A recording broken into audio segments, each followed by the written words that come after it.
तो आज हम लोग चर्चा करते हैं वाक्य पर। तो सबसे पहले आता है वाक्य क्या है। वाक्य की परिभाषा। वाक्य क्या है?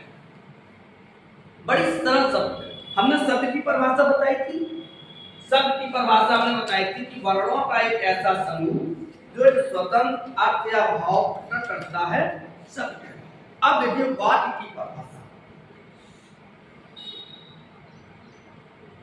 शब्दों का एक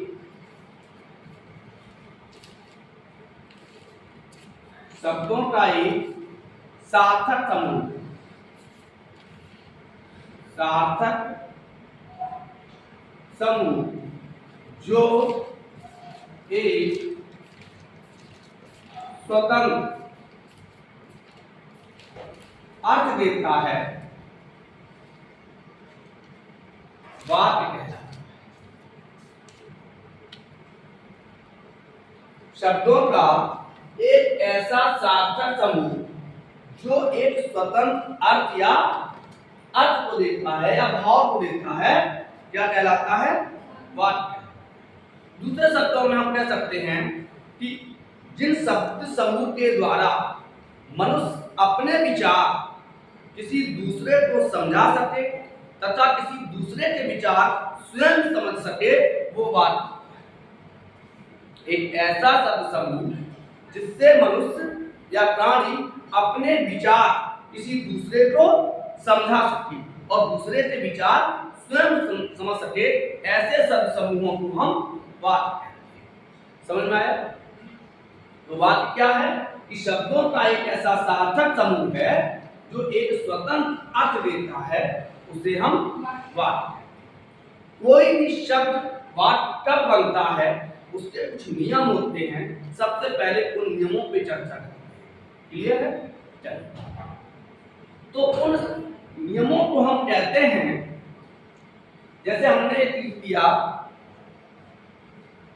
राम घर जाता है। अब क्या ये वाक्य की श्रेणी में है? अभी नहीं है। तो तब वाक्य की श्रेणी में आएगा। इसके कुछ तर्क होते हैं कि कोई भी शब्द समूह वाक्य कब बनता है, उस पर चर्चा करते हैं। तो वाक्य के तर्क, यहां से एक प्रश्न आता है, वाक्य के तर्क कितने होते हैं? 6। कितने होते हैं सामने? 6। क्या पता है? 6 एक पीछे 6। तो पहला है, जो पहला शब्द है वो है सार्थकता। सार्थकता। सार्थकता क्या होता है कि वाक्य में सभी शब्द समूह सार्थक होने चाहिए। कैसे होने चाहिए? एक अर्थ, उसका अर्थ निकले तभी वो वाक्य होगा। जैसे हमने कहा राम जाता है, तो ये शब्द समूह है कि हमें विचार मिल रहा है कि राम जाता है, ये शब्द है। सही है? दूसरा देखिए, मतलब वाक्यों में निरर्थक शब्दों का प्रयोग नहीं होना चाहिए। जैसे हमने कह दिया यार गड़बड़ हो गई, क्या हो गई? गड़बड़ हो गई। कोई शब्द समझ में आया, अब हम पूछिए क्या हो गई।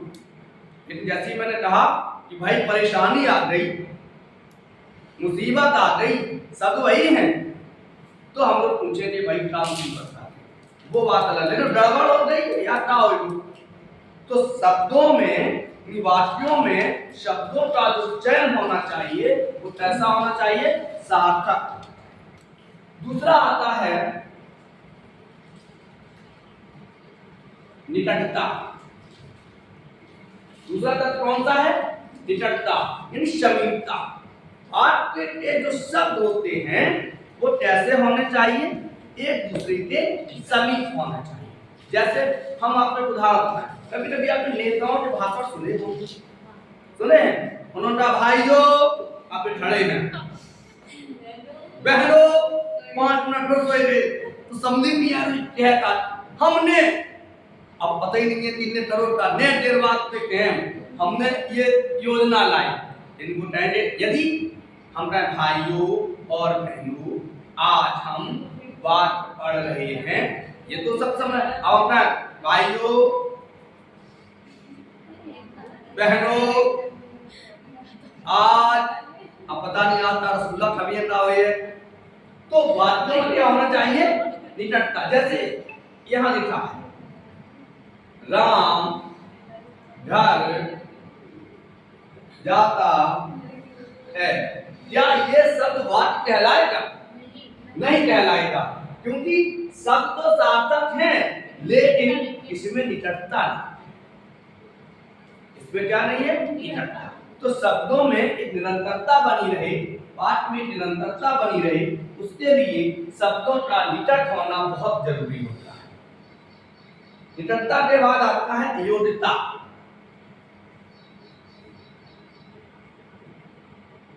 अच्छा योग्यता क्या है ये योग्यता किसी है फिर बताइए योग्यता किसी है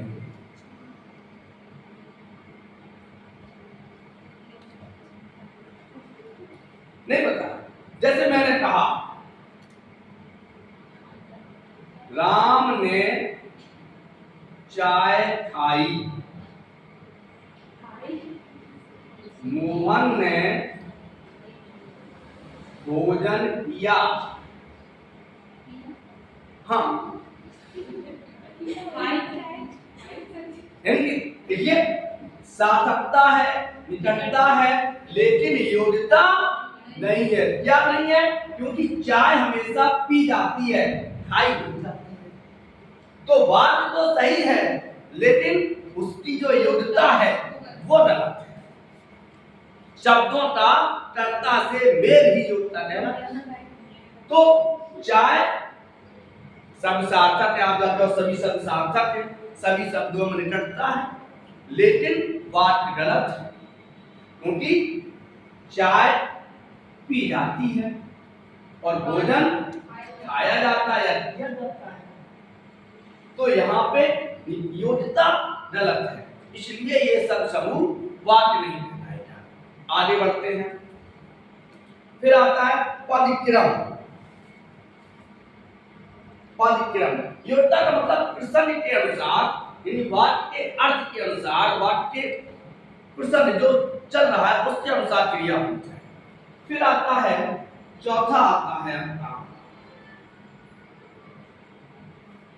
पदक्रम पदक्रम क्या है हर व्याकरण का अपना एक नियम होता है जैसे अंग्रेजी में कर्ता के बाद इस सब्जेक्ट के बाद सीधे वर्ब आता है Ram goes to home subject के बाद क्या आया सीधा वर्ब आया हालांकि अंग्रेजी हमें दूर I don't know to English मुझे मैं अंग्रेजी नहीं जानता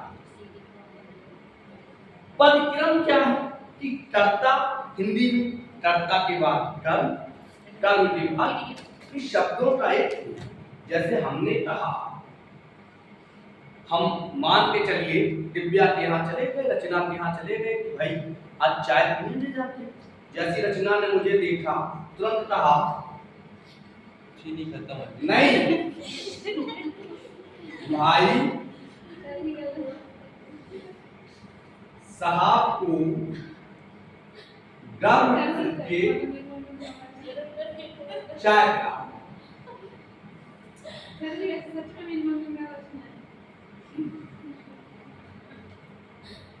भाई साहब को गर्म करके चाय देखो सार्थकता है सब सार्थक है एकता भी है योग्यता भी है पदक्रम गलत है नहीं इसको पढ़ो भाई साहब को गर्म करके पहले भाई साहब को गर्म करो डरते हुए फिर चाय पिलाओ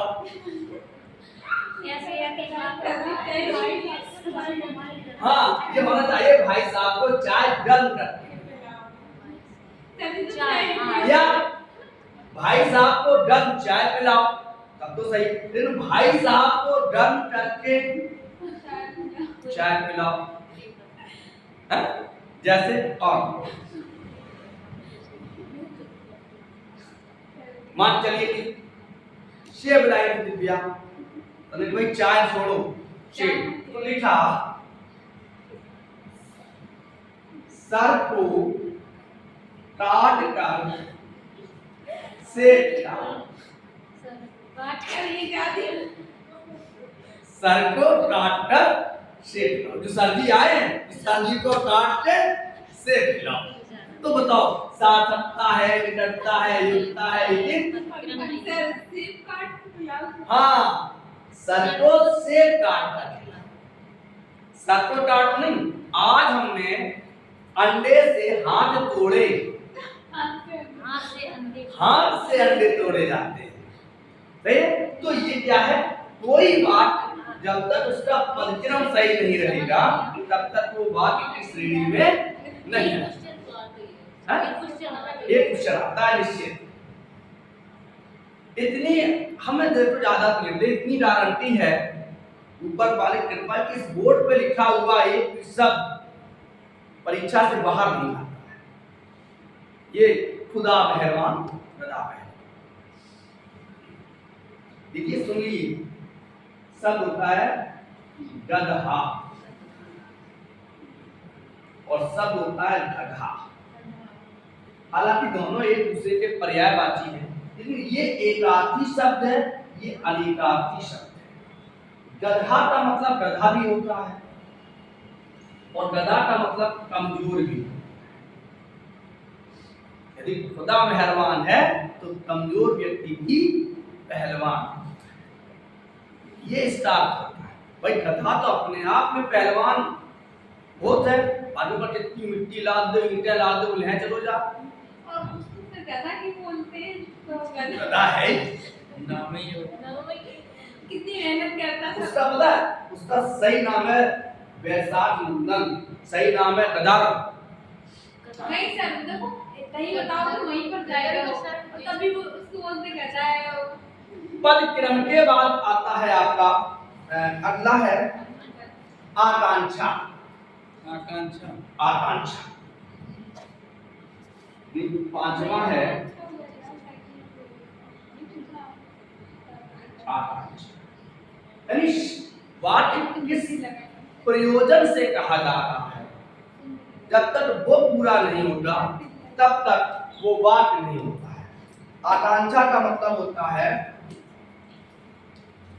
पूर्ण, वाक्य का अधूरा। जैसे अभी हम बार बार एक वाक्य कहेंगे, राम जाता है, ये बात पूर्ण है, लेकिन यदि व्याकरण की दृष्टि से देखें तो इसमें क्या नहीं है, देखिए सार्थकता है, निकटता है, योग्यता है, पद क्रम है, आकांक्षा नहीं। कहाँ जा रहा है, जैसे आपने कहा हम जा रहे, तो बात पूर्ण नहीं है, बताना। अब यही लिखा होता राम घर जाता है, बाजार जाता है, स्कूल जाता है, कहीं भी जाता है, तो वाक्य कैसा होता, पूर्ण, आकांक्षा से। फिर लास्ट आता है अन्वय। कौन सा अन्वय?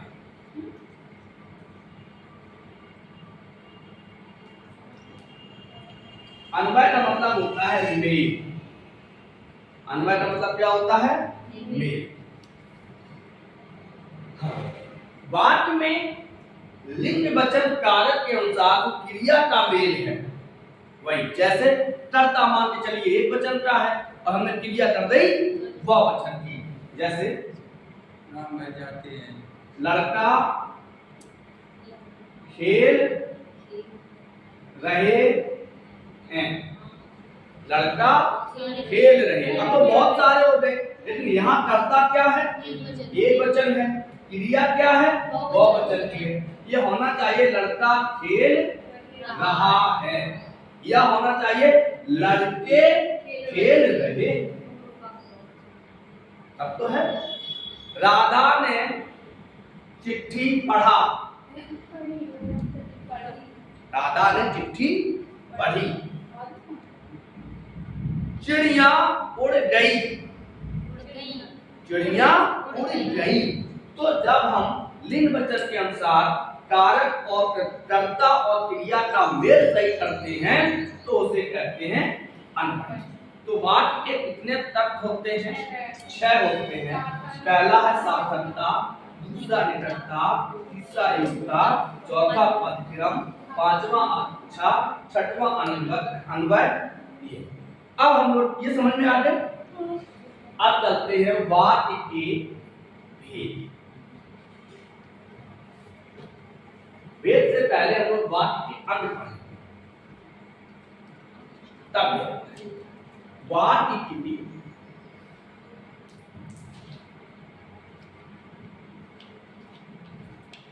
अन्य, अन्य का मतलब अवयव, हाथ पैर पार। खाली समझ आ रहा है? चलिए हम पूछ लें, आज बेटे कितने लोग थे?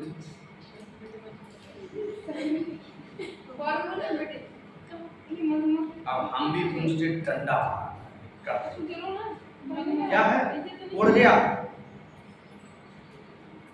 उड़ गया।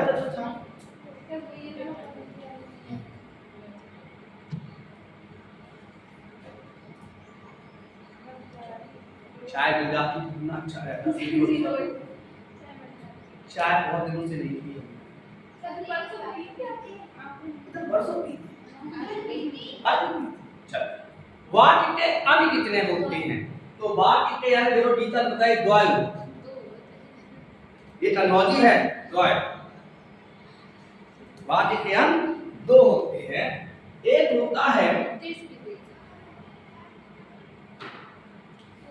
उद्देश्य और दूसरा होता है विधेय। ये भी पूछा जाता है।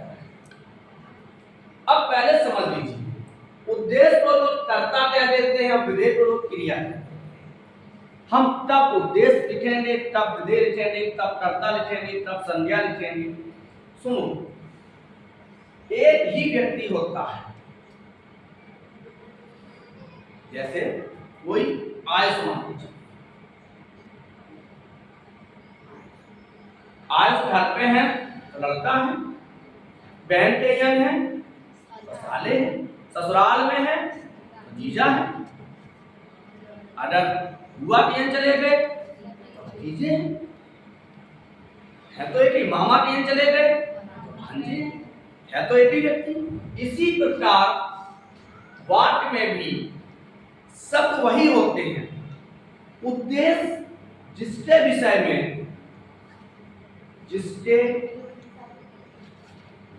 में बात की जाती है, मतलब वाक्य में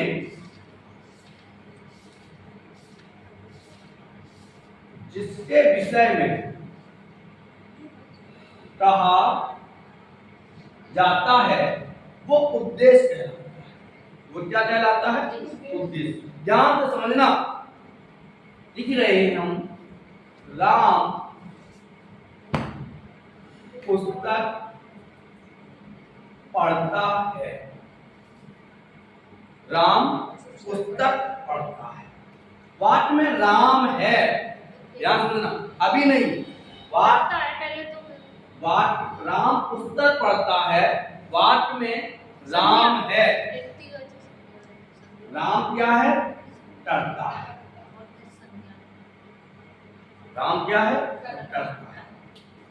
राम पुस्तक पढ़ता है, वाक्य में राम है, करता। तो हमें उद्देश्य तक लिखना पड़ेगा। अब सुनिए, राम पुस्तक पढ़ता है में राम है, उद्देश्य। अब वाक्य में यदि पूछा जाए तो करता होगा और राम है तो उद्देश्य। ओनली नाम पूछा जाए। हाँ, जैसे पूछ दिया जाए कि राम पुस्तक पढ़ता है, वाक्य में राम होगा, उद्देश्य विधेय संज्ञा कर्ता। तो उद्देश्य होगा डरता जब पूछा जाएगा, जब वह देगा कि राम पुस्तक पढ़ता है, रेखांकित वाक्य में कारक है, तो अब आप लिखोगे करता का। कारक पूछ क्वेश्चन के हाँ। हिसाब से हो जाए, बात पूछ रहे तो उद्देश्य होएगा। बात पूछा जाएगा तो उद्देश्य हो जाएगा। और देखिए राम पुस्तक पढ़ता है, वाक्य में रेखांकित शब्द राम है, उद्देश्य उद्देश्य। राम पुस्तक पढ़ता है, वाक्य में रेखांकित शब्द में कारक है, तो करता। क्वेश्चन के हिसाब से क्लियर है? तो जिसके विषय में कहा जाता है, या इस वाक्य में किसके विषय में बात की जा रही है? राम के विषय में बात की जा रही है। तो जिसके विषय में कहा जाए या बात की जाए, वो क्या कहलाता है? उद्देश्य कहलाता है। बादल गरज रहा है, में बादल है, उद्देश्य। बादल क्या है? उद्देश्य। तो जिसके विषय में कही जाए। अब विधेय क्या होता है? उद्देश्य के विषय में, यानी कि जिसके विषय में बात की जाए या जिसके विषय में वाक्य में जो कहा जाए, वाक्य में जो कहा जाए वो क्या होगा? उद्देश्य। अब उद्देश्य विषय में क्या कहा जा रहा है? नहीं, हाँ, पढ़ता है। अगर आप जो पूछ दे राम क्या करता है, तो पढ़ता है, ये विधेय हो गया। क्या हो गया? विधेय हो गया। तो राम पढ़ उद्देश्य है और पढ़ना विधेय। बादल गरज रहा है, तो यहाँ विधेय क्या होगा? गरज रहा है। ये तो है, तो उसे हम क्रिया, गरजना क्रिया है। तो विधेय क्या है? कि उद्देश्य के विषय में जो बात कही जाती है वो सदैव विधेय में होती है, और वाक्य में जिसके विषय में बात की जाती है वो उद्देश्य होता है। तो वाक्य के कितने अंग हो गए? दो। कौन कौन से? उद्देश्य और विधेय। अब बचा पुस्तक। ये उद्देश्य का, अब राम क्या करता है? तो पुस्तक पढ़ता है। राम क्या पढ़ता है? पुस्तक पढ़ता है। ये उद्देश्य का विस्तार, ये उद्देश्य का विस्तार। तो वाक्य के दो अंग 6 तक। अब चलते हैं वाक्य के अभी धूप है तेज, तेज धूप से क्या हुआ? प्यासा। तेज धूप से हुआ प्यासा, पानी की थी कहीं ना आशा, एक घड़ी में थोड़ा पानी, देख हुई सो हैरानी। कुछ सोचा तब लाया कंकड़, लगा डालने एक एक कंकड़, ज्यों ज्यों कंकड़ पड़ता जाता, त्यों त्यों पानी चढ़ता जाता, पानी ऊपर तक चढ़ आया, कौआ मन में हर्ष आया, पानी पीकर प्यास बुझाई, मेहनत का फल है। ये तपता किसके लिए है? मेहनत। ये घड़े में थोड़ा सा पानी था, कौआ की चोंच नहीं पहुंच रही थी, अगर वो चाहता तोड़ जाता, लेकिन उसने क्या किया? मेहनत। मेहनत एक ऐसा फूल है जो कभी भी नहीं मुरझाता। सपने दो प्रकार के देखे जाते हैं, एक खुली आंखों से और एक सोती आंखों। सोती आंखों से आज हम दिए हैं फल पे, सवेरे गोबर को पलटा, और हम जब जगती आंखों से देखते हैं तो गोबर को पला डाल रहे, लेकिन दिल में जज्बा है दिए फल। सही है? मिल सकती है मंजिल यदि चलने में हुनर है, मंजिल की नजर पर सिर्फ मंजिल ही नजर है। एक छोटी सी कहानी फिर हम आपको, एक राजा था, उसने एक घोषणा करवाई, अब हमारा बुढ़ापा है, आज शाम कल एक दिन निश्चित किया कि उस दिन शाम तक जो हमारे पास आ जाएगा उसे इस राज का राजा। राजा ने क्या किया? यहाँ पे भी बैठा और यहाँ से मैदान में तमाम प्रकार के साधन, रास्ता बना दी और इस रास्ता के आसपास मेला लगवा दिया, सब कुछ free. TV, cooler, fridge, washing machine, जो भी ले जाओ फ्री, जो भी खाओ फ्री। कहीं नाच हो रहा, कहीं डांस हो रहा, मतलब हर चीज। सवेरे आदमी तैयार भय और पहुंच गए। पहुंचने के बाद जैसे अंदर घुसे, वो इस भीड़ में घुस गई। अपने उद्देश्य को भूल गए कि हम राजा के पास जाने। चाट पकौड़ी फ्री मिल रही, टीवी फ्री मिल रही, वॉशिंग मशीन फ्री मिल रही, मोटरसाइकिल फ्री मिल रही, नाच फ्री हो रही, सब वही में मस्त हो गए। शाम होने में, सूरज डूबने में 10-5 मिनट का समय बाकी था। एक व्यक्ति आया, उनका भैया कहाँ हो रहे हो? बोले भैया आज शाम तक जो राजा के पास पहुंच जाएगा वो सूर्यास्त तक वो इस पूरे राज्य का राजा। या सूरज का 10-5 मिनट लगे। कितनी दूर बैठे राजा? बोले 1 किलोमीटर। ना पूरी दौड़ लगा दी, ना इधर देखा ना उधर देखा, कहाँ पहुंचा? अपने लक्ष्य तक, और राजा बन गया। तो सवेरे टीवी पाउडर लगाए गए थे। यदि आप अपना लक्ष्य को याद रखोगे, अपने उद्देश्य को याद रखोगे, तो दुनिया की कोई ताकत ऐसी नहीं है जो तुम्हारा पैर पीछे। आपको भड़काने वाले, मनोबल काम करने वाले बहुत लोग मिलेंगे। तुम रजनीकांत तो भाई लंबाई नहीं है। हाँ सच्ची यही तो बोल दे क्या लंबाई नहीं है और ना वजन है, वजन नहीं तो सर। अरे वजन भी होगा, लंबाई भी होगी, सब कुछ होगा। पहले मंजिल पे तो चलो। वाह मैंने कहते वजन है नहीं। जब तक आप अपनी मंजिल पे नहीं पहुंचोगे, सुनने वाले तो बहुत कुछ होते हैं। ये सब क्या होते हैं? मनोबल कम करने वाले। अगर आप सुनते नहीं है, सब ये अपना काम कर रहे तो करते रहे, कहने दो बस। लोगों का काम ही कहना है। अब बात के भेद और पढ़ लेते हैं, फिर चलते हैं। अरे आप परेशान हो, वजन बढ़ जाएगा। हम बताएंगे वजन कैसे बढ़ना है। बात के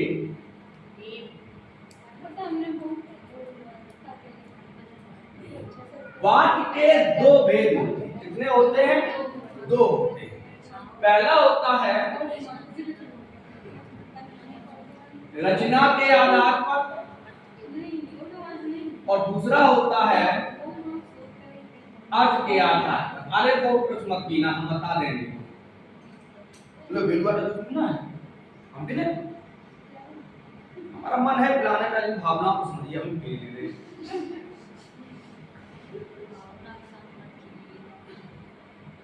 वाक्य के कितने भेद होते हैं? 2। एक रचना के आधार पे, इसके 3 भेद होते हैं, और अर्थ के आधार पे 8। तो रचना के आधार पे कौन से होते हैं? सरल, संयुक्त और मिश्रित। अर्थ के आधार पे 8 विधानवाचक, निषेधवाचक, इच्छावाचक और विरोधिता, संबंधवाचक, संबंधवाचक, विस्मयवाचक, प्रश्नवाचक। तो और अभी तब तक हम इतना चढ़ाएगा।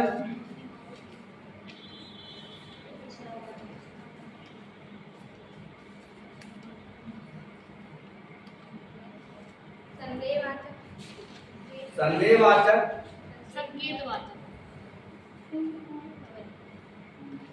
संदेहवाचक और संकेतवाचक है, संबंधवाचक नहीं है। संकेतवाचक 1 2 3 4 5 6 7 एक और हुई है, 8 होते हैं। इच्छावाचक दिया, विधानवाचक, निषेधवाचक, इच्छावाचक, आज्ञावाचक बात नहीं होता है। हाँ होता है आज्ञावाचक। आज देखो हमने जानते ही नहीं। तो वाक्य के दो भेद होते हैं, एक रचना के आधार पे, दूसरा अर्थ के आधार पे।